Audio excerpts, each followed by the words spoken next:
احنا نحس ان هي مش واصلة ل90 تمام، هيبقى يعني هي ديت مش مظبوطة قوي. بس هي زاوية قائمة اللي احنا نقول عليها 90 تمام مثلا. وهنعتبر لو احنا جينا بردك وقلبنا كده،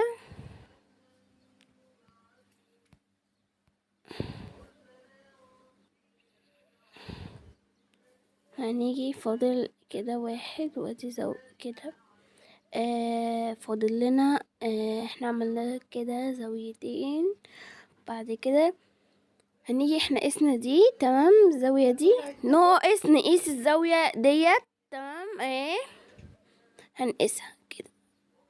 نيجي نقيسها هنلاقيها مثلا، لو لقيناها حد هيبقى اسمه حاد الزاوية. يعني بصوا، هنجيب القلم العادي كده،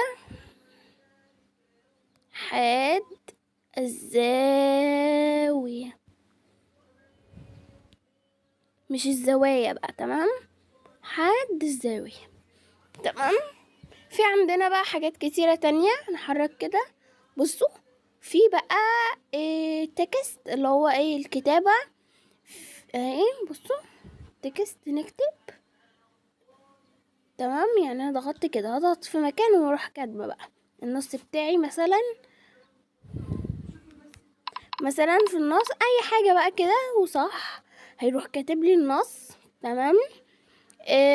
اضغط هنا في الاشكال بقى الهندسية لو انا عايزة. بصوا في اشكال كل دول تمام. ده المثلث باشكاله.